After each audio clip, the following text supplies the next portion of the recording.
In the countryside of Tyrone, Ireland, in a wealthy and powerful family, there was a young girl named Fanny Williams. She was the youngest, 6 years younger than her sister. From an early age, Fanny already felt the distance within her family. Her parents had longed for a son, so they never truly cared for her.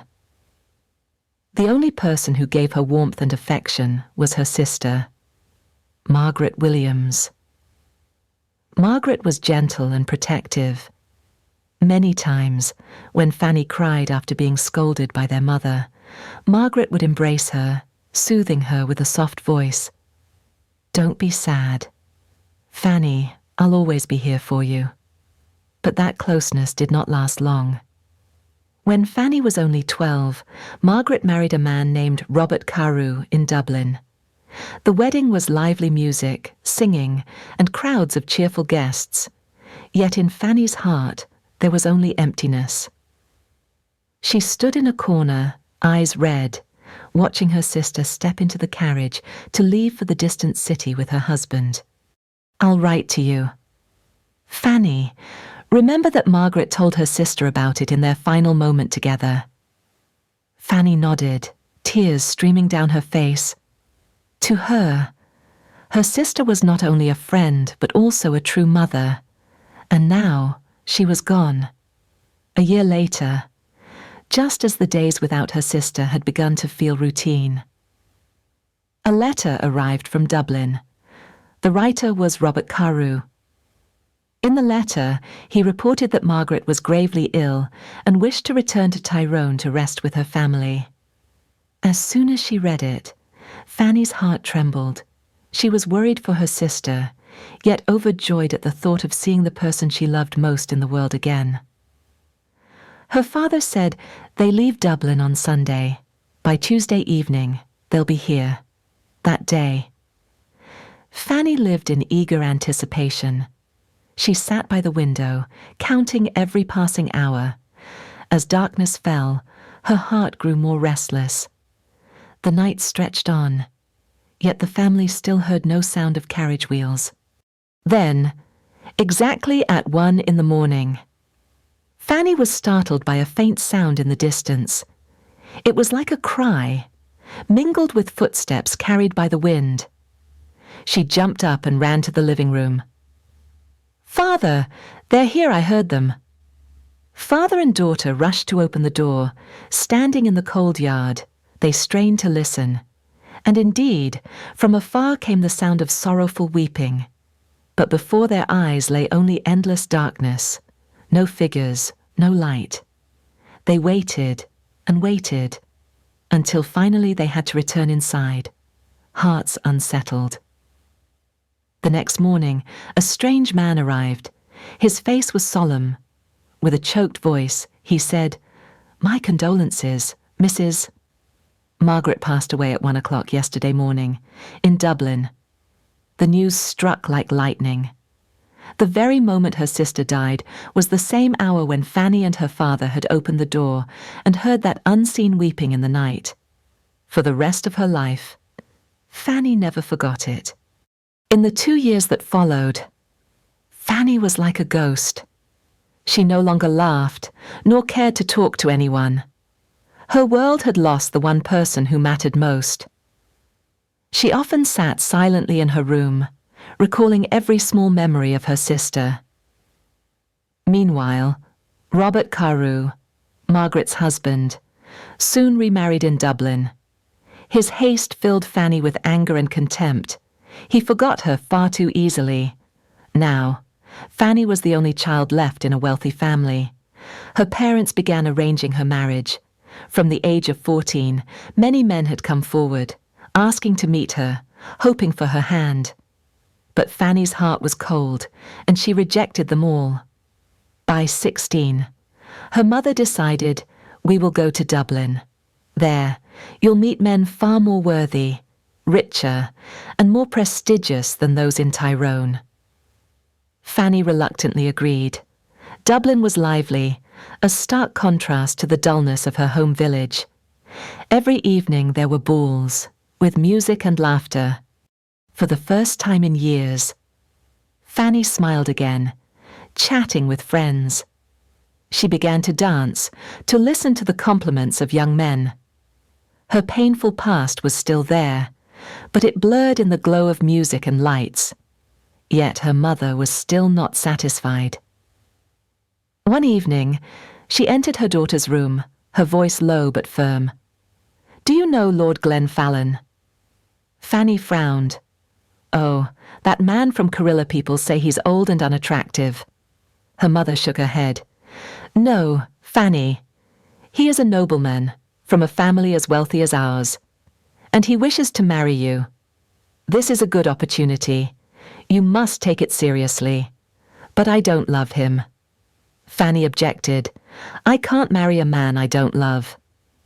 Her mother looked her straight in the eye and slowly said, "Marriage is not only about love, but also about security and honor. Lord Fallon loves you, and you will be happy." That night, Fanny lay awake. In truth, Fallon was not so detestable. He was not too old, nor was he ugly. He spoke with charm, and during their meetings, Fanny always felt lighter when listening to him. At home, she never had that feeling. And then, the next morning, she whispered just one word to her mother. Yes. The wedding took place the following spring. After the ceremony, Fanny bid farewell to her family, leaving Tyrone with her husband. 3 days later, they arrived in Carilla, the land where the Fallon family's ancestral home stood. Before Fanny appeared, a grand mansion on the riverbank, surrounded by lush gardens, blooming flowers, and singing birds. The sky was bright, the sunlight warm. Fanny held her husband's hand, her heart brimming with happiness. "Welcome to your new home." Lord Fallon smiled. "You will meet Martha, the loyal housekeeper. She knows everything about this house." Fanny followed her husband inside, her heart pounding with hope. She did not yet know that behind this splendid peace, a strange darkness awaited her. And then, the first turning point arrived, heralding the fearful days that would soon descend upon her life. From the very first afternoon in Carilla, Fanny sensed that something was strange about the house. On the outside, it was radiant, but once she stepped inside, she felt a chill, as if a thin invisible mist covered the hallways. The housekeeper, Martha, led her through each room. When she opened the large wooden door to the master bedroom, Fanny instinctively recoiled. Right in the middle of the room, she saw a massive dark figure, like a cloak hanging in mid-air with no one inside it. The shadow was motionless, pitch black, and so cold it made her shiver. There is something in the room," Fanny exclaimed in shock. Martha followed her gaze, and her face instantly turned pale. Her voice trembled. "Oh dear, the black cloak. Every time it appears, disaster befalls the Fallon family. I once saw it, right before your father-in-law passed away." Fanny was stunned, and before she could ask further, the shadow vanished. Forcing a smile, she pretended nothing had happened. She chose not to tell her husband, fearing he would dismiss her as overly suspicious. But deep inside, fear had already begun to take root. In the days that followed, Lord Fallon seemed to change. In Dublin, he used to speak cheerfully, his eyes bright with life. But in Carilla, he seemed transformed into another man withdrawn, rarely smiling, sometimes staring blankly as if haunted. One evening, as they strolled through the garden, he suddenly stopped, gripped his wife's hand tightly, and spoke with tension in his voice. "Fanny, listen to me carefully. In this house, you are only to move about the front part, never, under any circumstance. Enter the rooms in the back, and do not go into the small garden behind the rear door. I beg you, remember what I said." Fanny was bewildered. But why, Glenn? Is there something dangerous there? Her husband only shook his head, his face ashen. Do not ask. Just do as I say. From that day on, unanswered questions began to stir in Fanny's heart. Then came the second trial, even more terrifying. One noon, after lunch, Fanny ran upstairs to fetch her hat, but when she opened the door, she froze. In front of the fireplace sat a woman. The woman wore a black cloak, her face ghostly white, and her eyes empty, entirely clouded over. She was blind, yet the sight of those eyes made Fanny shudder. "Madam, this is my room. Perhaps you are mistaken," Fanny said cautiously. The woman turned her head, her voice hoarse. "Mistaken. This is my room. Call Glenn Fallon here. Tell him I want to see him." "Who are you?" Fanny whispered. The woman suddenly shouted, her voice breaking. "Who am I? I am Lady Glenn Fallon. And you are nothing but an intruder." She lunged forward and slapped Fanny hard across the face. The young woman screamed and bolted out. At that moment, Lord Glenn Fallon appeared, rushing into the room. Fanny stood in the hallway, hearing furious arguing inside, then silence. When her husband emerged, his face was drained of colour, and he spoke only briefly. Forget her. But how could Fanny forget? Each night, the image of the blind woman in the black cloak haunted her. The third trial came on a stormy night. Fanny was fast asleep when a sudden chill woke her. She opened her eyes, and her heart nearly stopped. At the foot of the bed stood the blind woman, holding a candle in one hand and a knife in the other. "Young girl," she whispered, "did Glenn marry you? Why, yes," Fanny stammered. "Foolish. I am his wife. I am Lady Glenn Fallon, and you are nothing but the other woman. If you do not leave this house at once, this knife will end you." The flickering candlelight cast grotesque shadows on her pale face, her blind eyes even more terrifying. Then she vanished into silence, leaving Fanny trembling and sleepless until dawn. The next morning, Fanny told her husband everything, but he only glared at her in anger. "I told you never to step into the back of the house. Why did you not listen? I did not go anywhere." She came into my room. Fanny burst into tears. Glenn stayed silent for a long time before replying coldly, "Do not believe anything she says. You are my wife." But it was his silence that deepened her suspicion. In despair, she turned to Martha. The old housekeeper sat down, sighed deeply, and revealed the dreadful truth. "The woman you saw, she is a ghost. She was once Lord Fallon's first wife. No one knows how she died. Some say they saw him holding a knife that night, by morning. Only her body was found in one of the back rooms, her eyes gouged out. Since then, her spirit has not rested. Every new wife of Fallon has been pursued by her, tormented by fear. The black cloak you saw, it is the omen of her return." Those words left Fanny frozen. Everything she had endured was no hallucination. The ghost was real, and it sought to drive her away, perhaps even kill her. From that day on, Fanny lived in terror. By day, she tried to appear calm, but at night, even the sound of wind rattling the windows sent her heart racing. Glenn grew ever more distant, sitting silently before the fireplace, his eyes vacant. The house of Carilla, once a place of joy, had become a prison filled with shadows. The conflict had reached its peak. Fanny no longer knew whom to trust: her husband, who concealed a dark past, or the ghost of Lady Fallon, who spread fear yet spoke of secrets no one else dared confess. And then a fateful night awaited, when Fanny would be forced to face both the truth and the spectre. That night, the sky over Carilla was filled with dark clouds, the wind howling through the old window panes. Fanny lay in bed but could not fall asleep. Ever since Martha's revelation, she had lived in constant fear. The clock struck 12. At that very moment, the room grew unusually cold. Fanny opened her eyes, and the ghost appeared again. The same black cloak, the same pale face, the same blind, milky eyes.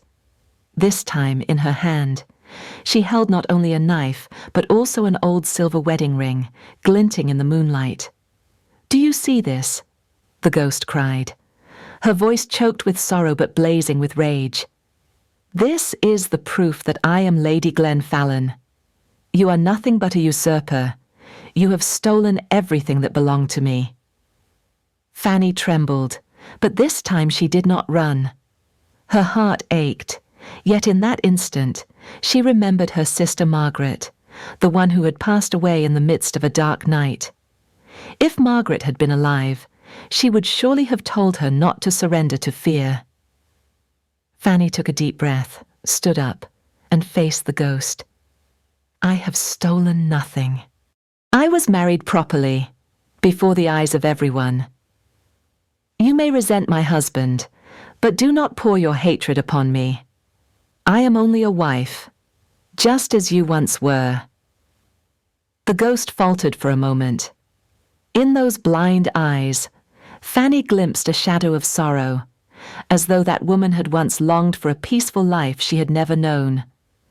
But then, fury surged again, and the ghost raised the knife to strike. At that instant, the door burst open. Lord Glen Fallon rushed in, seizing Fanny and pulling her behind him. "Enough," he roared, his eyes blazing. "Leave her alone. It is I who am at fault, not her." The ghost whirled around, screaming, "Then it is you. You betrayed me, you killed me, and now you will pay." The knife flew from her hand straight at Glen. But strangely, the blade did not wound him. It clattered to the floor with a metallic ring. The spectre collapsed, her arm trembling. Fanny was stunned. It was Glen's love and protection that had shielded him from the fatal blow.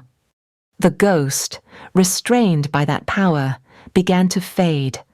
Her figure dissolved into the air, leaving only a heart-rending cry, "You will never escape. Carilla will forever be mine." And then she vanished. In the room, only the couple remained. Fanny broke down in tears. Glen held her tightly, his eyes filled with anguish. For the first time, he spoke the confession he had long concealed. "Yes, she was once my wife, but her death, it was not by my hand. That night, we quarreled. I left, and when I returned, she was lying there, blood spread across the floor, her eyes gone. People suspected me, but no one could prove it. Since then, her ghost has lingered in this place." Fanny was silent. Though the truth was incomplete, she understood that Glen, too, was a victim haunted by the past, by a broken love, and a mysterious death. "I believe you," Fanny whispered, wiping her tears. "But we cannot live forever in fear. We must leave this place." Glen nodded. The very next morning, Fanny packed their belongings. She said goodbye to Martha, the gentle old housekeeper who had bravely spoken the truth. As the carriage rolled away from Carilla, Fanny turned for one last look at the ancient mansion. The dark windows still seemed to watch them, but this time, her heart felt lighter. She had faced the ghost and preserved her love and faith. They returned to Tyrone. Fanny's parents, once so cold, now grew warm upon seeing their daughter survive such trials. Her ailing father, watching the couple return, sighed softly. "Perhaps I was wrong to value only prestige. The most important thing is still happiness." Fanny stayed with her parents, caring for them in their final days. Glenn remained by her side, slowly regaining the joy she once knew in him. Though the ghost might still wander in Corilla, they had a peaceful home here. One night, in her dream, Fanny saw her sister Margaret appear. She smiled gently and took Fanny's hand. "Do not be afraid. Fanny, you are strong enough. That ghost can no longer harm you. I will always be here to protect you."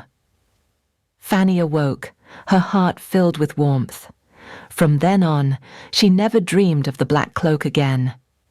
The story ends with a simple yet profound lesson. Wealth or status cannot guarantee happiness. Only true love, trust, and the courage to face fear can lead people through the darkness. Those who sow hatred, whether living or dead, will ultimately be judged by truth and justice. Fanny had endured tragedy, but she had stood firm. And from that moment, she understood only by daring to trust and daring to love can one find true peace within the soul.